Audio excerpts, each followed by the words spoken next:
Welcome back to the Zeitcast, where we talk about the intersection of theology and culture. Gotta say, this is one of the episodes I have most looked forward to doing ever. And Dr. Newberg, I'll just say this right at the gate. Not only have I been excited about this, now I'm a fan.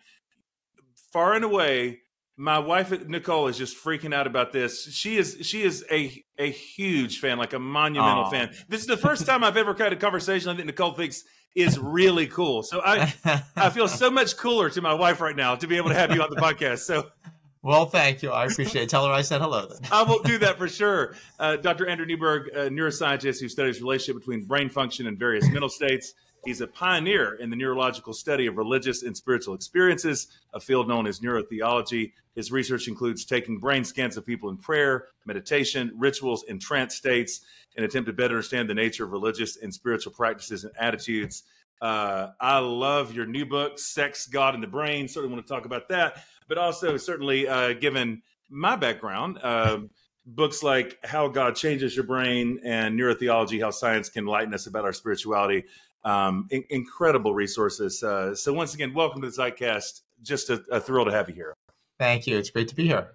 Okay, so I want to establish some bio and a sense of story as we go, but I thought we'd start with a fun jump into the deep end of the pool kind of question. So Okay. My background, I always say I'm a hillbilly Pentecostal, like my father and grandfather, both Pentecostal preachers. These days I exist at all kinds of interesting intersections, but I still feel like that fundamental orientation around the spirit and turned me into a mystic and has established so much of the trajectory of my life. So I thought, here's a great warm up. Sure. What do sex and speaking in tongues have in common from a neurological perspective? Wow, that's interesting. I haven't put those two together yet. Well, I mean, taking a big step back, part of what I often talk about in the context of the brain and religious and spiritual beliefs and practices and so forth is that, there isn't just one part of our brain that turns on when we are religious or spiritual. So when you walk into church, there isn't one area of the brain that just suddenly kicks in. It's lots of different parts of the brain. And I think for anyone who's religious, they appreciate that because sometimes it's cognitive. You're reading the Bible. Sometimes it's emotional. You feel, a great sense of uplift or joy or something like that. Sometimes it's experiential and you're hearing things or seeing things or behavioral. You're speaking in tongues, whatever. Mm-hmm. So, really, it's all parts of our brain that can become involved. And as someone who's in the world of integrative medicine, the brain and the body are intimately connected. So if there's a spiritual part of ourselves, it's really all of us, which I think, makes a lot of sense. And so it really just depends what we are doing that kind of activates the system in different kinds of ways. And so in some sense, the answer to your question is that when you look at things like sex and sexuality and sexual experience, that involves a lot of the same basic brain areas. And in fact, part of the argument, at least from a biological perspective, is that, when you talk about our positive emotions and feelings of ecstasy and feeling connected to another person, like in sexuality or mating, or feeling connected to a group or feeling connected to God, there's that feeling of connection. So there's a lot of overlap in the areas of the brain that are involved in our emotional processes, our sensory processes, this feeling of oneness and unity that ultimately become kind of a part of all the different things that we experience as human beings. And that's why when you have a very powerful kind of experience like speaking in tongues, the emotions and all the elements that are part of that are also part of, one of the other most intense kinds of experiences we have, which is the sexual experience. And so I think there's actually a lot of overlap in many different areas of the brain.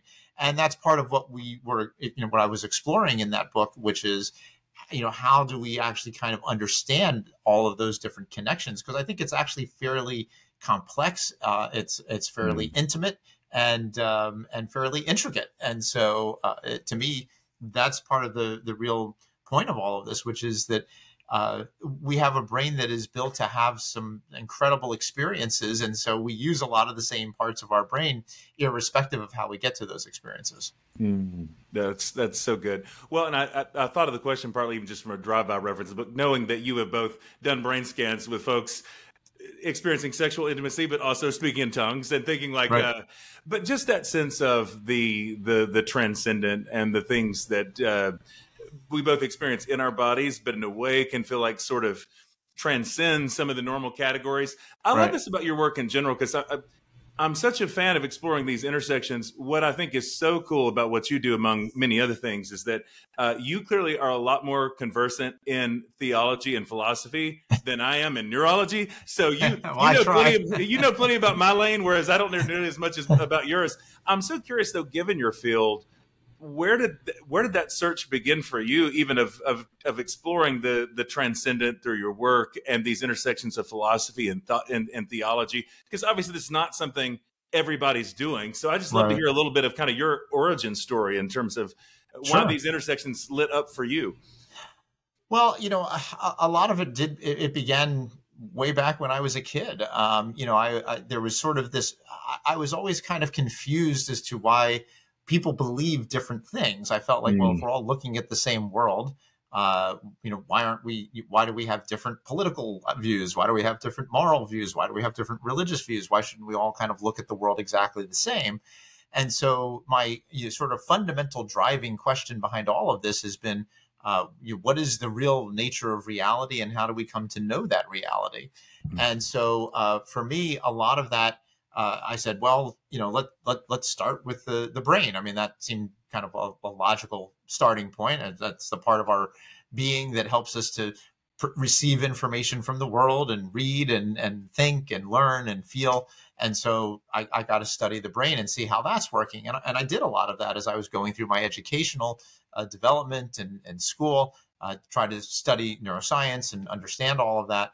But as I got into college, I guess, and continued to really reflect on where I was in my journey to answer this big question, I began to realize that as great as science is, and I love science to this day, that there seemed to be some interesting elements to these questions that science really struggles with, and maybe even goes beyond science, and things like the nature of our consciousness and these sort of metaphysical questions. And so I started to look at other avenues, which included theological approaches and philosophical approaches. And so I started to take courses in philosophy and theology and comparative religions and things like that, with the hope that maybe that would, add to the conversation in my own mind and help me towards trying to get to the answer to these questions. And ultimately, all of that was kind of swirling around as I got into medical school and was, had this incredible opportunities to start to do imaging studies of the brain. And we did a lot of very traditional stuff, looking at things like Alzheimer's and Parkinson's and depression. And then at one point I said, well, gee, if we can do brain scans of people with Alzheimer's and depression, why can't we do brain scans of people with different religious beliefs or doing different practices? And so that was what really set off the whole entrance into this idea of neurotheology, and really kind of combining the neurosciences with the religious and spiritual. But it was really because of all of that, I really feel that, to me, you still need really both sides of this discussion. And so to me, that's part of why I while the term neurotheology may not necessarily be the very best of terms, it is a good term. And I think it works if you define the neuro side very broadly, and you talk about neuroscience and neuroimaging and psychology and medicine even. And then the theology side, obviously, I'm sure many of your listeners understand what theology is as a kind of a field of work and a great deal of scholarship and thought and so forth that goes into theology itself. But it also needs to be expanded beyond that and thinking about our beliefs and our experiences and our practices.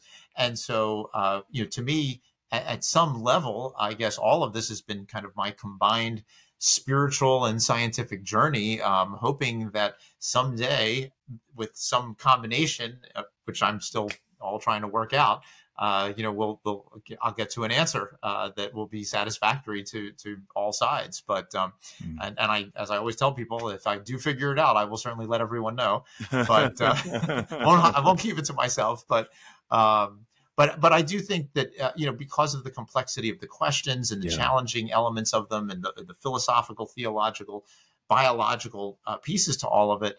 I feel like you need some kind of integrated and combined approach. And I don't know exactly what that means. I don't know if it's 50-50 or 90-10 or, whatever. But that to me is also part of what I think neurotheology is kind of about, which is being careful about what we do, trying to do good research, good scholarship, look at things in a very systematic way, ask a lot of questions, be careful about the conclusions that you draw.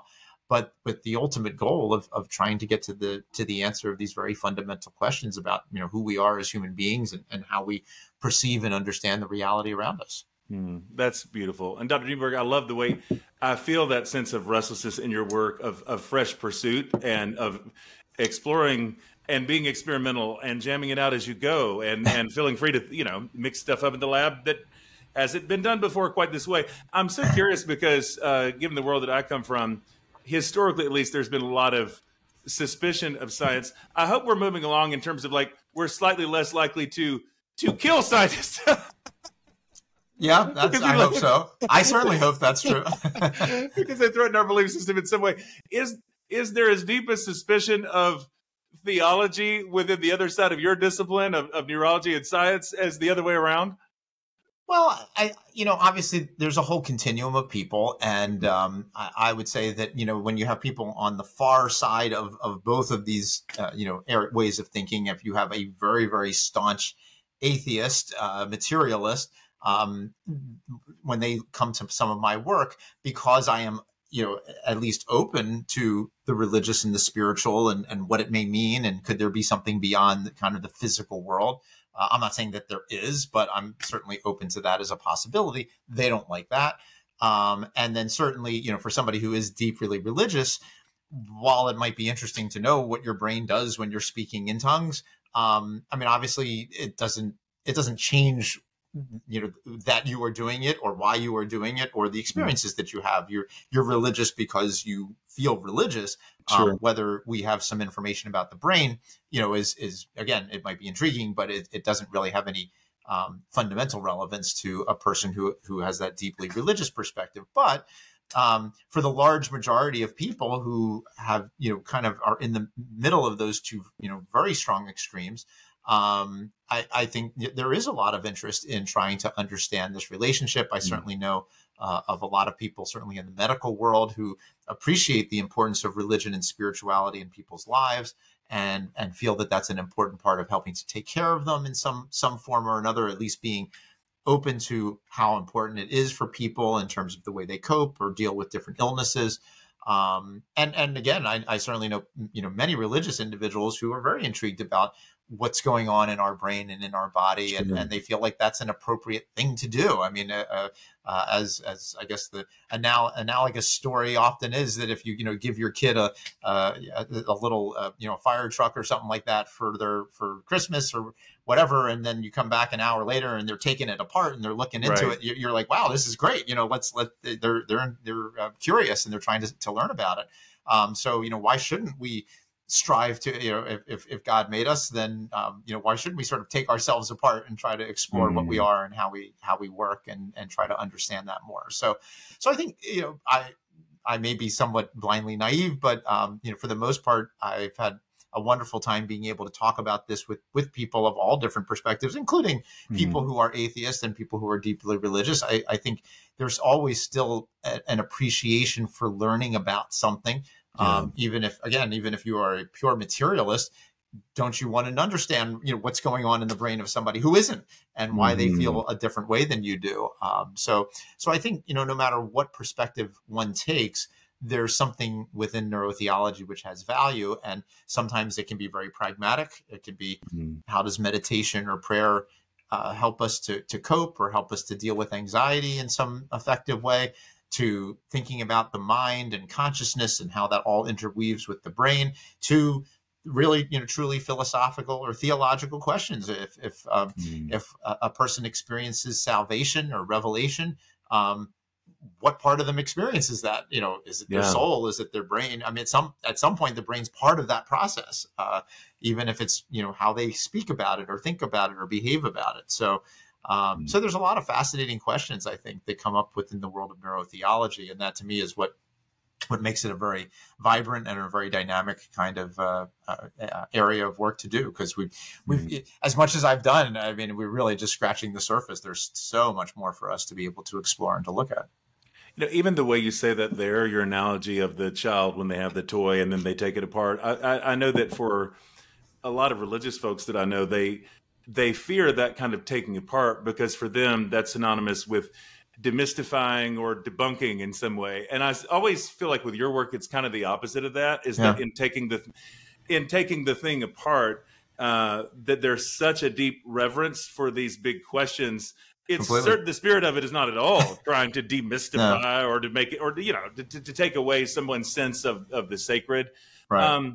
Specifically, in fact, I mean, it really, I completely agree. And one of the questions I often ask my students in a very scientific way is, you say, well, look at our brain. We have neurons, we have billions of neurons, quadrillions of interconnections. We have dopamine and serotonin, and we have electrical discharges. And it's like, where in all of that are your thoughts? And so the mystery is still there. We still have no idea how it really worked. But again, trying to learn about it, trying to understand about it, trying to find out what it is that makes us who we are, I think is in many ways, very, to use the religious term, miraculous. I mean, it's unbelievable how complex we are, and it is amazing that we have that our minds and our brains are able to do all the things that we're able to do. Sexuality being one of those wonders, one of those endless mysteries. I love with the book. And to even give a little context in terms of where I come from here, it's so interesting to grow up in a world where, because the Pentecostal context in so many ways is very embodied, sweaty, dancing. There's a way in which I felt like I learned to be comfortable in my body in a way. Yet there's another way that in the Pentecostal tradition, and so much of Christian tradition, as you address in the book, sometimes err on the side of being more disembodied, and other ways that we don't know what to do with our sexuality, or the whole relationship is one kind of a suppression. I know for a lot of people who follow my work and what's happening with the Zeitgeist, there'd be a lot of people who were in some process of kind of theological transition. Maybe they came out of a space where there was purity culture, like a sense of really strict rules around sexuality, but maybe in a place now where that doesn't feel helpful anymore, and trying to figure out what it means to kind of fully inhabit their own bodies. I would just love to hear what you would say to those folks, and even the way that you examine religious traditions, sometimes being embodied in some ways, sometimes kind of radically disembodied, a strong sense of separation between body and soul or spirit, however that's put. Yeah. Well, I think that this is part of what I do try to address to some degree in Sex, God, and the Brain. And, there's a number of ways of taking it. I mean, I think ultimately to sort of your first question about, what are the differences and the similarities, and part of the argument is that spirituality and sexuality are a lot of that is interconnected at the level of our brain. And so on one hand, you can understand why one group of individuals may say, well, gee, it's going to interfere, that there's that's part of the problem. And so we need to keep things separate. Now, what I don't have an answer for is why some groups specifically decide to do that versus not. But some groups decide that, there's too much overlap, and so we need to separate them. It interferes with your ability, sexuality will interfere with your ability to be spiritual. And then on the other hand, as you mentioned, there are certainly many spiritual groups in the world, and Buddhist and Hindu, for example, traditions where the idea of, utilizing this very powerful energy, the sexual energy that is a part of us, is a great avenue towards achieving the spiritual. And so they kind of embrace that connection.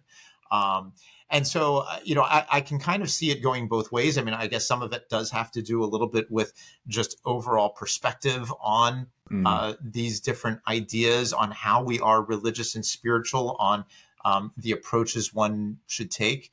And that is part of what I explore. I mean, one of the things that I bring up, which for the people specifically who follow the Bible, I think one of the things that is kind of fascinating that often gets kind of glossed over very quickly is that if you go to the book of Genesis and you look at when human beings are first created by God, God creates human beings, and the very first thing God says to us before God says, make a religion, say a prayer. Yeah. God says, be fruitful and multiply. And so there's sort of this understanding that the very first thing God tells us to do is to be sexual. And so I think there is a kind of understanding of the, obviously it's essential for us to propagate who we are as human beings, our species. Yeah.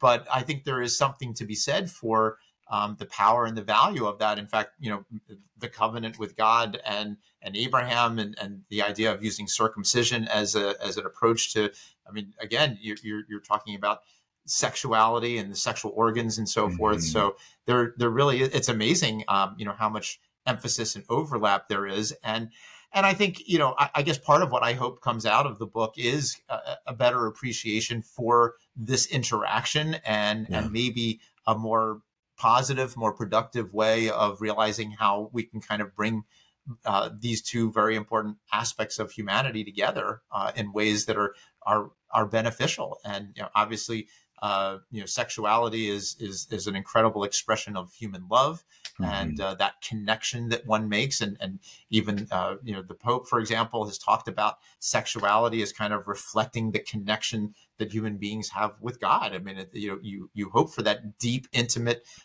giving everything over as part of that experience. And so I think people, certainly realize that potential relationship. And it is, again, it kind of comes down to what kind of makes sense to each person as to the best way to approach that. But, it can be done. I mean, that to me, in the world of neurotheology, I mean, part of what I also find fascinating is this incredible array of how people engage spirituality. And some people, it's very personal, and some people it's very social, and some people it's all about prayer, and some people it's all about ritual, and some people it's all about ceremony.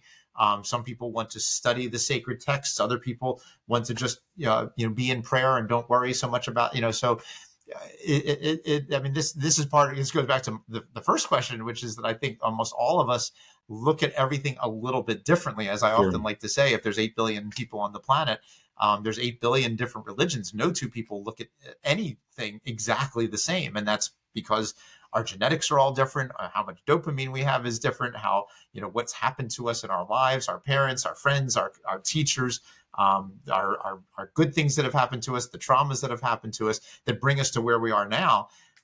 Every one of us has a unique story and a unique path. And so we're all going to look at everything a little bit different, what we feel, what we think.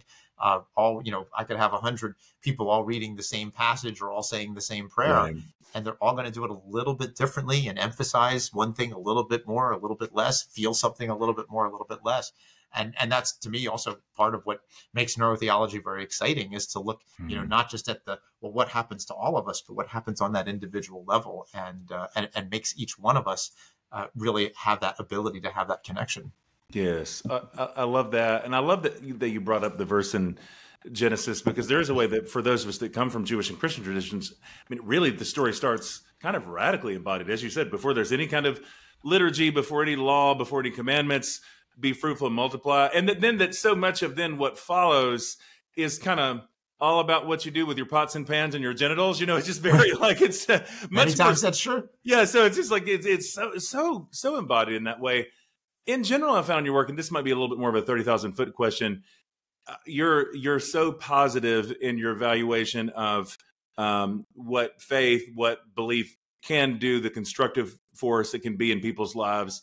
But I have found it really helpful too and I think this is more probably to how God changes your brain.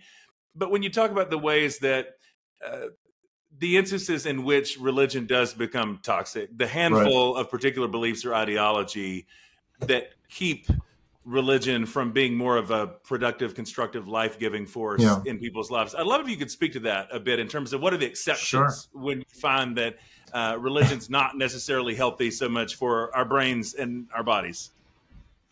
Yeah, well, and actually, it's a pretty big focus of the book "Sex, God, and the Brain" too, because sexuality is kind of similar. It can be a wonderful Sure. thing as you know, connecting a married couple, and it's part of the intimacy and the connection that you form. And obviously, it can turn into terrible things, and you know, even things like rape and so forth. So, yeah, I mean, I think this to me is actually a very important area for neurotheology to look at. I don't think enough, you know, very little has really been done on it all. There are some, you know, some textbooks and articles that have been written about the negative sides of religion, but very little has been really done, especially in the context of the brain. And I do talk about that because, as you mentioned, I think it is extremely important for people to realize that while, you know, there can be a person who says, I am deeply religious, and because of that, I am going to go out and be kind and compassionate and help people and try to heal people, and I'm open to people of other beliefs, even, you know, I mean,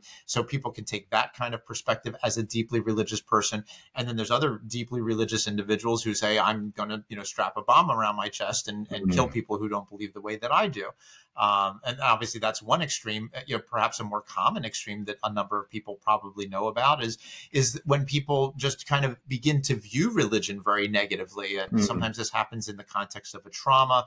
So, you know, the loss of a loved one, of a child or something like that. And what is the difference in the brain of somebody who turns towards God in that kind of a circumstance? God's going to help me through this particular trial and tribulation in my life. And other people say, you know, why is God doing this? I hate God. I reject God. I'm going to go away from God because of what's happened. And so, you know, the short answer is we don't know. I don't really know what is the difference in the brain of somebody who goes, you know, into a more positive versus a negative direction. And that is why I say I hope that some of the future research that gets done is to be able to start to look at this and try to look at the brain of people who say, yeah, you know, these kind of, you know, negative behaviors and killing people in the name of God, that makes sense to me. Versus those people who say, you know, nope, you know, God loves all of us. And if I'm going to believe in God, then I should love everyone, including our enemies, which I know certainly is one of the things that Jesus talks about in the Gospels. So, you know, but that's difficult for us as human beings to do. And so, and I think, you know, part of what there are also different ways of starting to look at that. And so, for example, and this even goes back to your very first question about, you know, what are the similarities, for example, between speaking in tongues and sexuality? Well, two specific things come to mind in that regard. And you talk about different changes that are going on in the brain. Well, one of the things that we noticed in speaking in tongues is, as well as in other spiritual practices, and as well as in, you know, even when you're using sexuality as part of that, is that we notice a decrease of activity in an area of our brain called the parietal lobe. And this is an area, it's located in the back part of our brain that normally takes sensory information and helps us to kind of create a spatial representation of ourself. And so what we have found is, so this is an area that when it turns on, it kind of creates where our self is in the world and how we differentiate ourselves from the world. And then in these spiritual practices, this area starts to quiet down. And so we lose our sense of self. We lose the boundary between ourself and other. And that other can be other people. It can, you know, people of our congregation. It can be people in our society. It could be, you know, we feel connected to all Americans, for example. It can be all humanity. It could be the universe, it could be God, but it is that sense of oneness and connectedness, which is kind of fundamental. And one of the things that has occurred to me over the years is we talk about, you know, how does this get induced? And again, it is through often these different kinds of rituals and different practices. But what we have also argued is that these rituals are kind of a morally neutral technology. And what we mean is that it's kind of what you feel connected to that establishes whether you're going to be inclusive or exclusive. And so if you feel connected to all of humanity, then you love all of humanity and you have become inclusive of everyone. But if you only feel connected to your group, then everyone Right. outside of that group now is not your group. And so, why are they not part of, why don't they believe the way we do?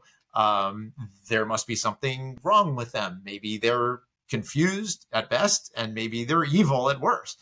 And so that ability to kind of think very negatively about the other may have a lot to do with the different practices that people do, and the feeling of connectivity that we have.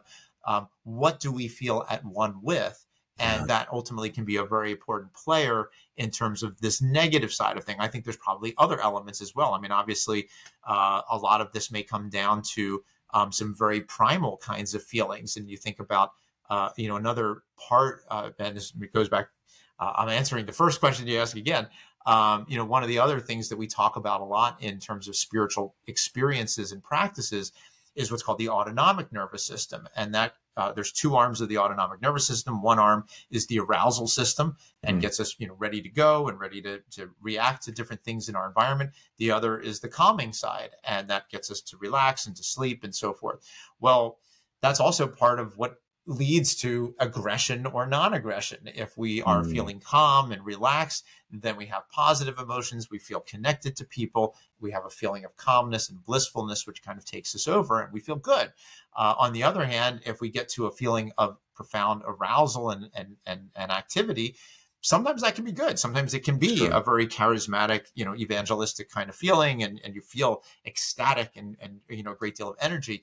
But that's also very close, unfortunately, in the brain to the areas that get us ready for the fight or flight response. And sometimes it leads to fight, and that can lead to a great deal of anger and hatred and so forth. So I think, we have a long way to go in terms of studying this, because very little has truly been done. But I do hope that someday, if we start to do that, we will actually be able to, not only understand it better, but we might be able to help people to, redirect them. I don't know what the right word is, but to, find a different path that leads them more to a positive way of thinking as opposed to a negative way of thinking.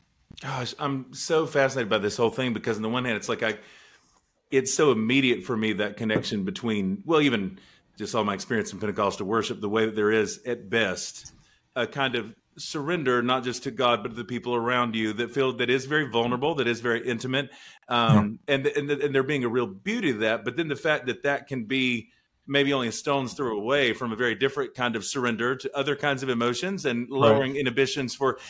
I'm always so fascinated, for example, if people feel like they're drawing close to some kind of a larger mystery, it would seem like whether or not you believe that reality is fundamentally punitive or not probably makes a pretty big difference, in what that connection is. Yeah, and I mean that is very much a part of it too. And we talk about rituals and the different practices and so forth, but the mythic content, and when we use myth, myself and my late colleague, we don't mean myth in the kind of pejorative way that we typically, the myth of dieting and that it's false and so forth. What we're talking about are these, fundamental stories that help us to understand the world. And as you said, I mean, if that story is about love and compassion, then that's what we feel connected to. And then we go forth with love and compassion. And if the story is about anger and hatred, then that's what we go forth with. But you also bring up, and I don't keep going back to answering your very first question of the interview, which is, but the other area of the brain that we found that is different in people when they're speaking, the changes when people are speaking in tongues, and how that's similar, for example, to sexuality, is the frontal lobe. Because you just talked about the concept of surrender, which I think is a very, very important piece to all of this. And so when we are purposely doing things, our frontal lobe, which is right behind our forehead, turns on. This is the area of our brain that helps us to focus our attention, that helps us to initiate our behaviors. And so if we're, driving our car, if we're speaking regularly, like we're talking right now, we're using parts of our frontal lobe to generate our language, to generate our behaviors. But what we have also found is that in the midst of these very deep spiritual practices, when you have that feeling of surrender, well, you kind of give away your purposefulness, your concentration, your making things happen, and you are kind of pulled along for the ride, so to speak, and you surrender. And when that happens, your frontal lobe activity goes down. So when we looked at people speaking in tongues, their frontal lobe activity went down. We see this in other practices where a person feels that sense of release, letting go, again, different words, but that feeling of surrender. But also, again, to your point, part of what then happens, part of what the frontal lobe also does for all of us is kind of keeps, I always think about this as like, like the big file cabinet in your brain. It kind of keeps everything that you think and do in some kind of order. So when it drops, it now does open you up, as you mentioned, it kind of makes you vulnerable. It makes you vulnerable because now no one's really watching these files right now. Yeah, wow. And so people can start swapping them out. You could throw them up in the air and put them back.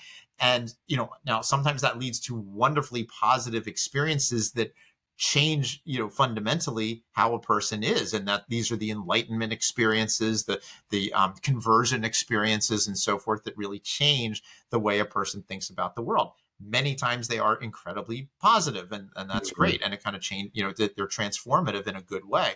But they can be transformative in a bad way. And it does give, a nefarious person, a cult leader, for example, an opportunity to start implanting ideas that maybe, before you got into all of this ritual, doesn't sound like such a great idea, but now it kind of makes sense. And so again, we have to be kind of cautious and careful, but these also may be the avenues through which we can redirect people. If we get, we talk about this in How God Changes Your Brain about, if you want to change yourself, part of it is to make a conscious effort to do that. So if you want to be more compassionate, part of how you do that is to think about being more compassionate. And, the more you focus on being compassionate and saying loving thoughts and thinking positively about others and doing charitable work and being altruistic.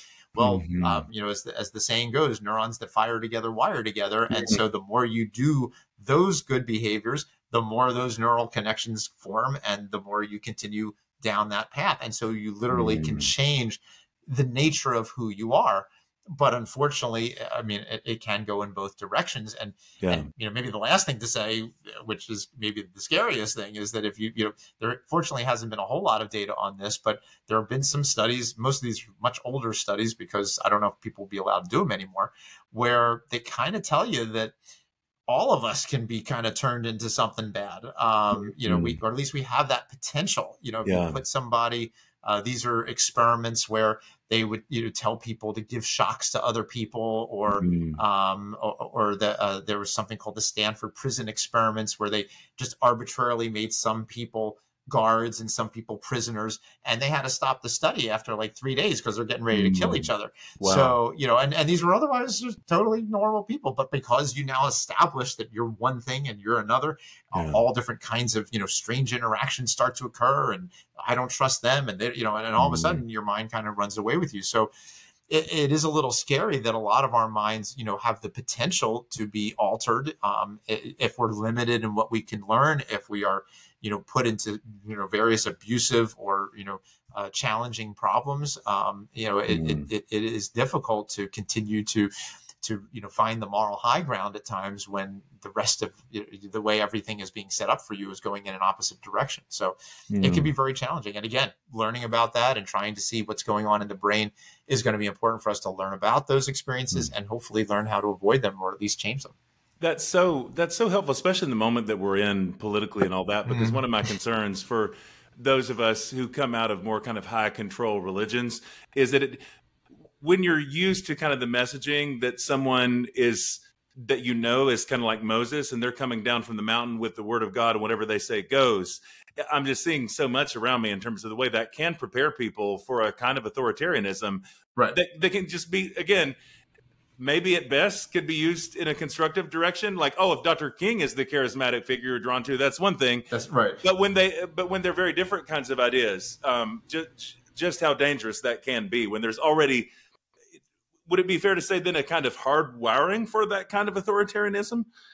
Yeah, well, this is something that also I talk about in Sex, God, and the Brain, because if you kind of take a broader evolutionary perspective of humanity, and you think, this is part of where all of this whole idea came from.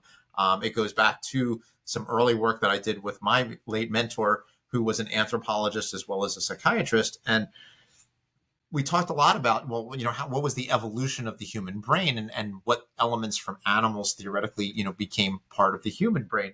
And one of them has to do with social hierarchy, which actually is still connected to ritual and ultimately to mating, because it's who you get to mate with. Are they in your league, so to speak? But all animals that have social hierarchies find themselves in this kind of pattern of having, some kind of queen bee or alpha male or something like that. And then everybody kind of falls, in line behind that. Now, you are entitled to challenge the alpha. However, like one of the things I never understood to me was like, well, if somebody challenges the alpha and they just, they barely, they just lose, but they lose. Like, why don't they just challenge again? I mean, like they were pretty close, maybe they'll get lucky this time, but they don't. There's sort of this, this deference to the alphas. And again, you see this in all different kinds of displays, like bowing, they will bow down. And just like human beings bow down, or take a knee or whatever.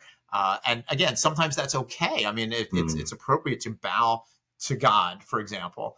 But maybe it's appropriate to bow to a king or something like that. But at some point, that behavior is kind of built into us because it helps to maintain this whole cohesive social hierarchy. Which, if you kept changing alphas, and queen bees every other day, well, the whole social structure would start to fall apart, and no one would know where they fit, and no one would understand what's going on. I mean, you could take, there's all kinds of it. You take the analogy like a football team. I mean, if you change your coach every week, you're going to have a pretty bad football team because they're not going to know what's going on. You need somebody who is an authoritarian figure that everyone basically, kind of bows down to and follows what they say. Now, if that coach is, Vince Lombardi or one of the great coaches, then it's great and it works and it's wonderful. But again, even there, you still have people. You have the quarterback who is, maybe next in the hierarchy, and then the running back or whatever. So everybody kind of knows their place on the team, and that makes everything work very smoothly. If suddenly, the third string wide receiver wants to be the first string, things start to get confused. And if there isn't somebody at the top who kind of keeps that all under control, then the system really does start to fall apart. So we do, again, it's kind of built into our biology. If you now extrapolate this to humanity, well, we operate in much the same way, and we have a king or a president or whatever. We have people under them. We have people under them. We have bosses. We have people who work for us. So there's this whole social hierarchy that, as long as everything kind of fits in place, works well. But it does set us up in certain ways that we can sometimes end up listening to things or following things in ways which wind up being to our detriment. And if we don't have that level of comfort, then we either do things we shouldn't be doing, or ultimately, if we really feel we have no choice but to go against the prevailing hierarchy, then you get like an American Revolution, and you have to change the total structure. And that does, again, I think it's ultimately appropriate that happens from time to time. But it does set us up for the potential for both positive and negative ways of worshiping, so to speak, those who are in charge and following those individuals. And again, that the downside can be that you can follow people to very negative ideas and behaviors, or hopefully it leads us to more positive ones, but it doesn't always work that way. I didn't plan to ask this, but since we are talking about, and even, social structure and hierarchy and how our brains get wired the way they are and all that, I'm so curious what it's like for you in the midst of this volatile election process that will go on for like however long.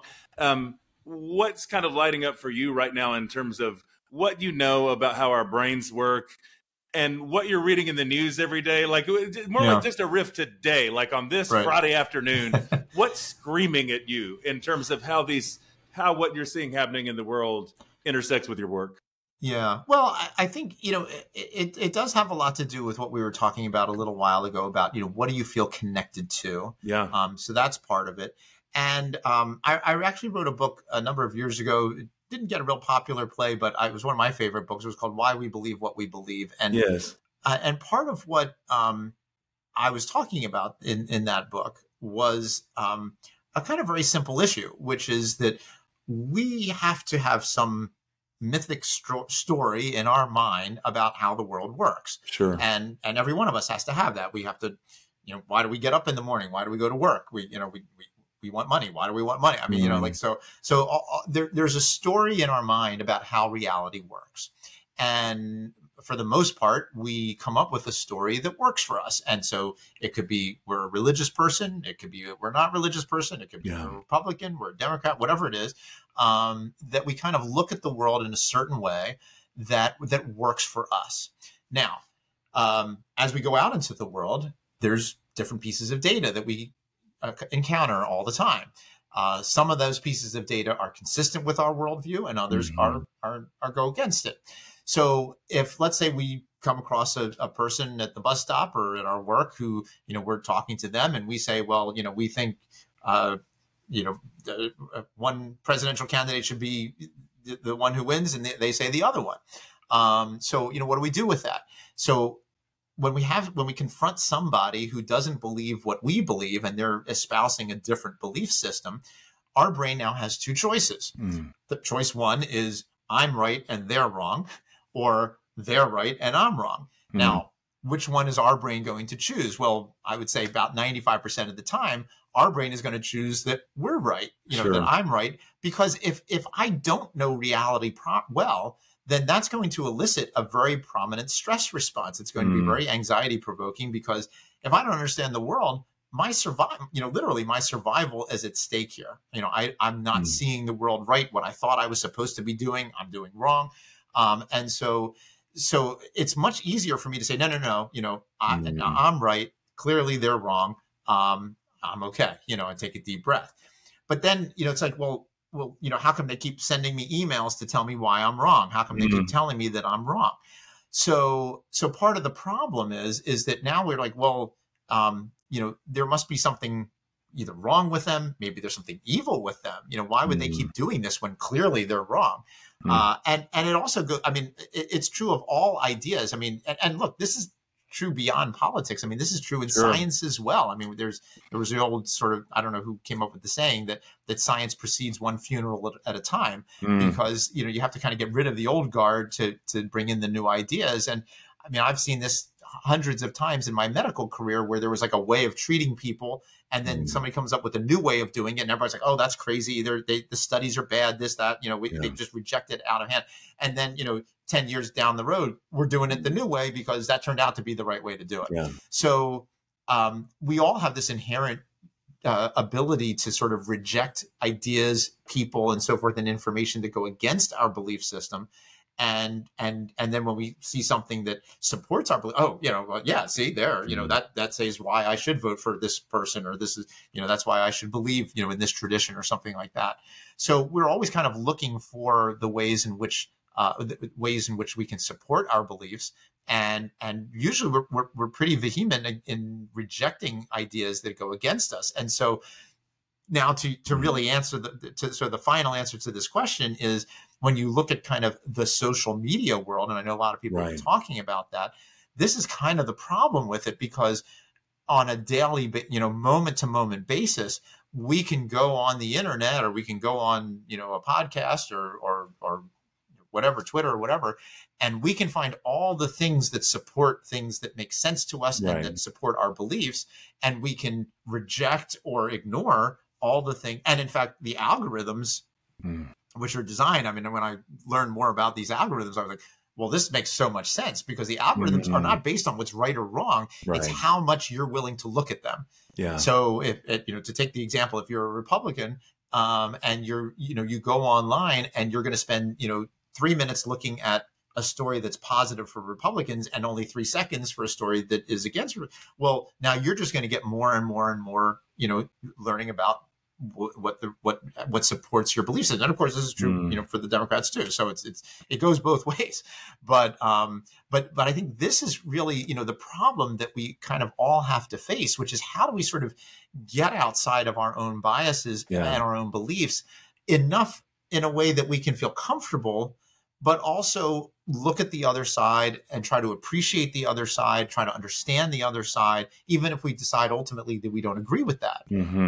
So that to me is part of it. And it does go back. I mean, this is, again, to be the idealist here, I mean, this is part of where I hope neurotheology helps us, because what it does tell us is, look, even if you think, this is my political belief or this is my religious belief, and everybody in my congregation or everybody on my block, we all going to vote the same way, or we must all be right.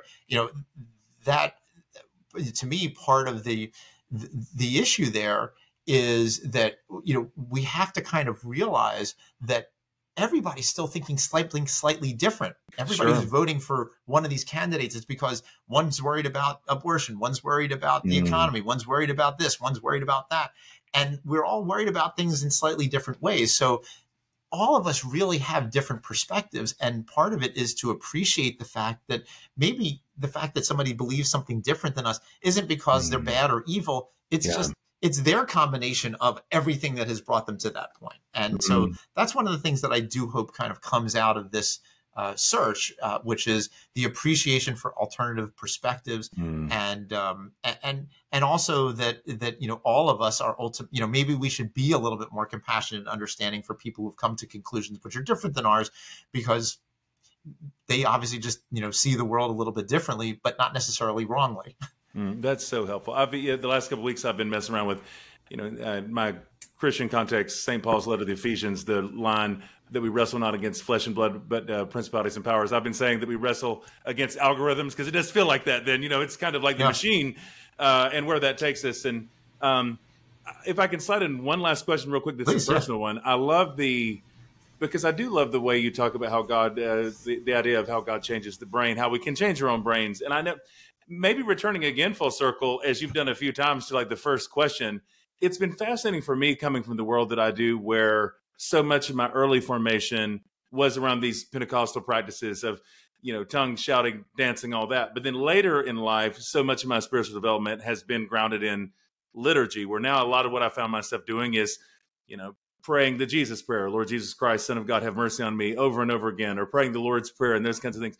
I have no data for this, but anecdotally, what it seems like is that those liturgical practices, I feel like, have much the same effect on me that the Pentecostal practices did, in terms of connecting to maybe transcending the intellect on one level, coming into a deeper part of myself. Is there something to that neurologically? Well, I think so. I mean, playing off of what we just talked about this sort of individual, differences that we all have, to use the trite analogy. I mean, it's what is the combination to the lock, and we all have a different lock. And so, for somebody to take your story, while, you may have begun in going down one path or experiencing certain kinds of states or practices, they had an effect on you. And some of those effects may have been good. Some of them you may have felt confused by or whatever. And now you found a different path, which is also able to stimulate these kinds of experiences, but works right for you. And that's in part why there's thousands of different prayers and meditation practices and so forth, because there isn't a one size fits all, and each person does have to kind of find what works best for them. And for some, it goes back to, I think, one of my earlier answers to your questions also, that, for some of us, our spirituality is embedded in emotions, and for some it's more cognitive, and for some it's through dance and charismatic practices, and through some it's being in solitude or being in nature. So each of us can kind of, to me, the exciting part is that we all have this ability. I mean, if you look at all of our brains, we all have frontal lobes and parietal lobes and autonomic nerves. We all have these areas and functions that we've talked about, but they do all work a little bit differently. And what makes one, this is part of why some people go into mathematics and other people go into history, and some people love poetry, and some people like rock and roll, and some people like classical. So, the beauty of our brains in their infinite diversity is that that all of us kind of have the potential to find a slightly different path, and to find the things that turn on that system. But again, it does come back to this idea, as I keep talking about, that I've proposed many years ago and continue to find data to support this, that there's this whole very complex network of structures in the brain and functions of the brain. But there's the kind of the bottom up, which is the dancing and the charismatic approaches. There can be very cognitive through meditation or through language and the study of liturgy or reading sacred texts. So there's and any and all combinations, and so again, it's very multifactorial, and that's part of why so many of even the rituals that I talk about in Sex, God, and the Brain, I mean, they invoke. It's not like they're not visual. It's not just they're visual. They're visual. Sure. They stimulate this. They have sounds. They have tastes. They have smells. They have motions. And they all have it to different kinds of ways. Some are much more sedate. Some are much more active. Some are more visual. Some are less visual. So and they all have the potential to affect us. And I think that's part of, I mean, at least from kind of an overall kind of brain health perspective, we talk about trying to activate and utilize the brain in as many ways as possible, because it is designed to be able to work in all those different ways. But it comes down to that. And to just, one last time sort of tying it into sexuality. I mean, a lot of this rises out of the whole mating process. And that's also why some people like somebody with a great sense of humor, and some people want somebody who's really smart, and some people want somebody who's really analytical, and some people want somebody who loves to dance, and and so what makes us fall in love with any given individual, again, is also multifactorial. And part of the whole point of these rituals and the practices that kind of lead us down both a spiritual or a sexual path is that you're working towards finding the key that unlocks your spirit or unlocks your heart, depending on the circumstances. But many times there's a lot of overlap. And from a purely evolutionary perspective, it makes sense that part of what's been discussed is that because we are all kind of searching for the same answers together, when we find a person who's going down that same path, that becomes a very powerful way of making that connection. And that's why spirituality or religion can be a very important part of a relationship, at some level. And of course, sometimes it can tear a relationship apart if people are really going in opposite directions. Sure. Dr. Newberg, thank you so much. Thank you for your work. It's so wonderful that you do so much on the brain in such a heart first and soulful way. I mean, and giving permission for all of these kind of journeys that we're on. And again, just a huge fan, and especially grateful that you've just made me infinitely cooler to my wife. That really is, that's a real gift. You found the right combination to the lock. Just the right combination, so for sure. But what a wonderful conversation. What a gift this is. Thank you for your work. I certainly hope everybody will read Sex, God, and the Brain, and then work their way backwards and read all of your work. It's so helpful. And I'm, again, grateful especially for the work that you're pioneering between these fields. Those of us who've been in our little silos of theology and philosophy and liturgy, we need to be have this kind of jailbreak. So thank you so much for that. Well, thank you. I appreciate it, and look forward to hearing from you again. Absolutely. Take care. All right. Thank you. Take care.